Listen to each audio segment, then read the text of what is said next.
Friends, welcome to my channel. আজকে আমি তোমাদের জন্য চিকেনের যে রেসিপিটা নিয়ে এসেছি সেটা খুবই তাড়াতাড়ি তৈরি করা যায়। বাড়িতে হঠাৎ করে কোনো গেস্ট এসে গেলে তাহলে এই রান্নাটা আমরা খুব চটজলদি তৈরি করে তাদের পরিবেশন করতে পারবো। আজকে আমি তৈরি করছি মেথি চিকেন। চলো দেখা যাক কীভাবে রেসিপিটা তৈরি করছি।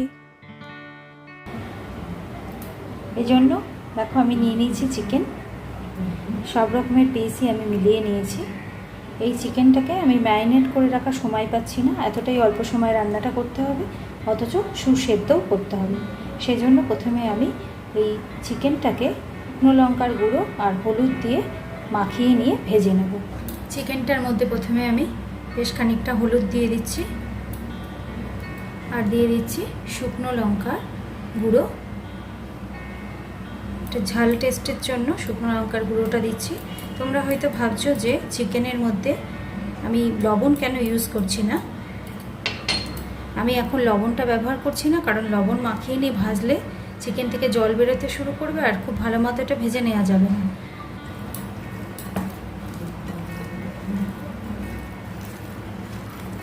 ওপর নিচ করে সব পিসগুলোতেই হলুদ আর লঙ্কার গুঁড়ো মাখিয়ে নেব।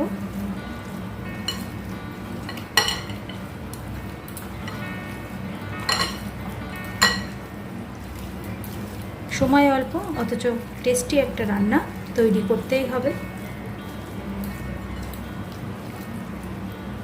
বেশ ভালো মতো মাখিয়ে নিয়েছি। এবার কড়াই বসিয়ে দিয়েছি, কড়াই তেল গরম হতে দেব। আমি সর্ষের তেল দিয়েই করব।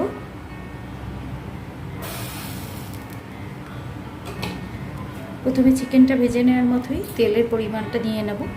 গ্যাসের ফ্লেম বাড়িয়ে তেলটা বেশ ভালো মতো গরম করে নিতে হবে। তেল দিয়ে ধোঁয়া বেরোতে শুরু করে দিয়েছে।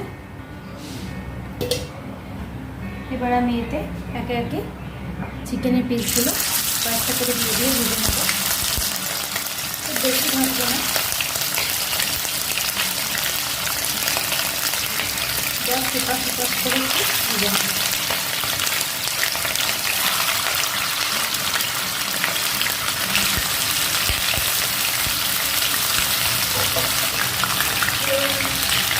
এক পাশটা ভেজে নেব।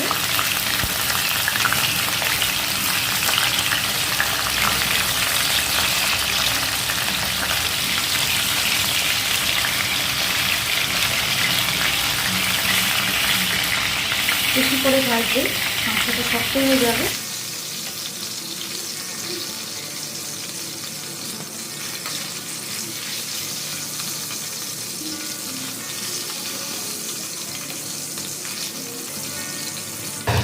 একই রকমভাবে বাকি পিসগুলো ভেজে নেব। ভাজার সময় গ্যাসের ফ্লেমটা বাড়িয়ে রাখবে।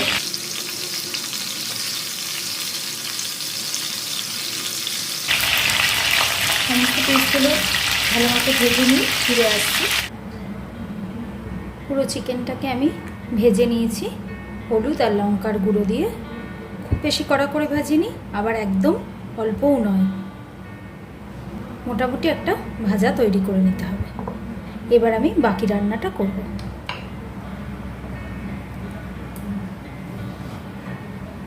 চিকেনটা রান্না করতে আর একটু তেল আমাকে ব্যবহার করতে হবে। মাংসের পরিমাণ অনুযায়ী সমস্ত ইনগ্রেডিয়েন্টসগুলো ব্যবহার করবে। তার মধ্যে আমি দিয়ে দেবো কুচনো পেঁয়াজ। এখানে আমি 5টা মিডিয়াম সাইজের পেঁয়াজ কুচিয়ে নিয়েছি।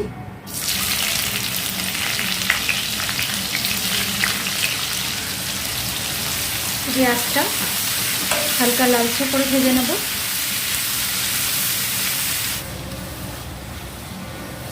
পেঁয়াজটা হালকা লালচে করে ভাজা হয়ে গেছে। এর মধ্যে একে একে বাকি ইনগ্রেডিয়েন্টসগুলো এবার দিতে থাকবো। থেতো করে নিয়েছি, থেতো করা রসুনটা দিয়ে দেবো।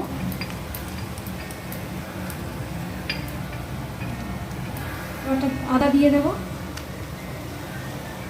এবার আদা রসুনটা পেঁয়াজের সাথে খানিকক্ষণের জন্য একটু ভেজে নেব।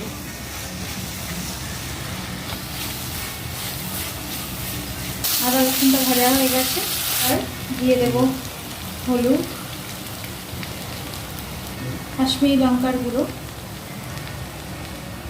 শুকনো লঙ্কার গুঁড়ো, ঝালটা নিজেদের ইচ্ছা অনুযায়ী কাঁচা লঙ্কাও ব্যবহার করতে পারো। মোটামুটি একটা পরিমাণ মতো লবণ দেব, মাংসে যেহেতু লবণ দেওয়া নেই। চিনি,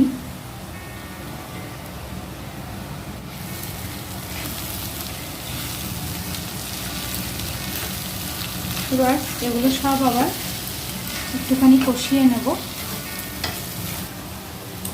এবার এতে কাসুরি মেথিটা ব্যবহার করব। একটু হাতে ডলে নিয়ে দেবে, তাহলে এর ফ্লেভারটা খুব সুন্দর আসবে।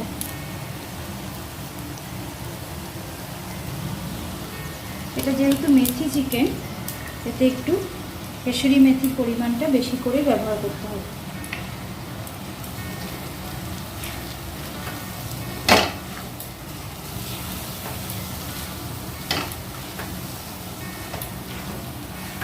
দিয়ে দেবো সামান্য গরম জল মশলাটা কষানোর জন্য।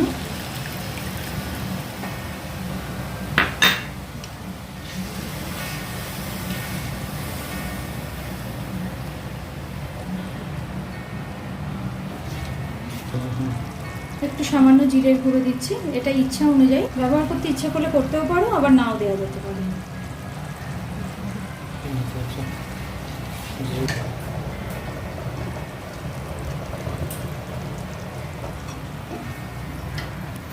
সমস্ত মশলা কষে তেল বেরোতে শুরু করে দিয়েছে। এবার এতে দিয়ে দেব 1 বাটি ফেটিয়ে রাখা দই।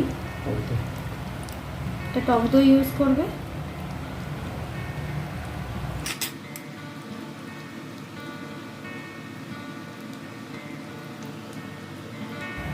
দইটা ভালো মতো মিশিয়ে নেব।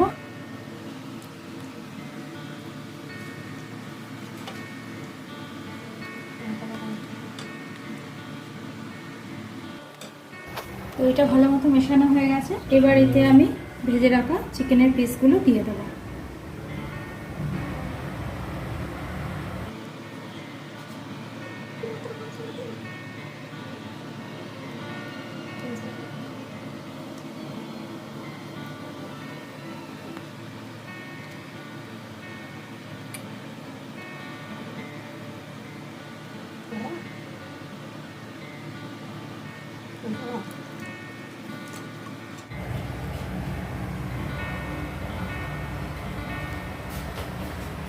পুরো চিকেনের গায়ে গ্রেভিটা মাখিয়ে দেব।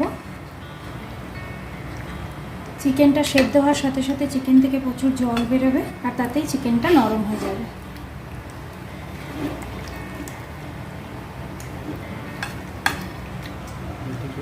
এই চিকেনটা লুচি, পরোটা, নান, আবার সাদা ভাতের সঙ্গেও খেতে ভীষণই ভালো লাগে। পুরোটা মশলা মাখিয়ে দিয়েছি। এবার এটা আমি মিনিট 15 জন্য ঢাকা দিয়ে দেব। 15 মিনিটের জন্য ঢাকনা দিয়ে দিলাম। 15 মিনিট বাদে আমি এটা আবার একটু উপর নিচ করে নেড়ে দেব। গ্যাসের ফ্লেমটা আমি লোতে রাখবো। মিনিট 15 হয়ে গেছে। এবার একটু ঢাকনাটা খুলে দেখি। দেখো চিকেন থেকে কত জল বেরিয়েছে। এবার এটা একটু উপর নিচ করে নেড়ে দেবো। আর খুব সুন্দর কালারও এসছে।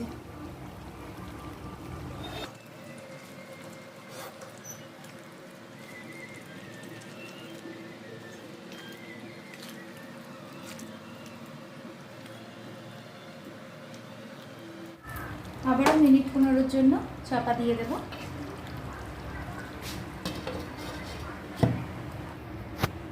আরও মিনিট 15 হয়ে গিয়েছে।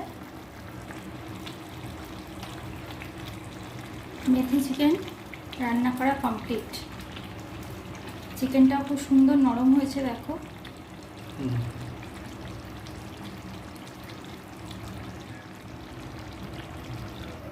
ভীষণই চটপট তৈরি চিকেনের এই রেসিপিটা তোমাদের যদি ভালো লেগে থাকে অবশ্যই আমাকে কমেন্ট বক্সে জানিও। আর বাড়িতে একবার ট্রাই তো করোই। আমার চ্যানেলটা ভালো লাগলে লাইক, শেয়ার এবং সাবস্ক্রাইব করার অনুরোধ রইল। ভালো থেকো, সুস্থ থেকো। Thank you friends.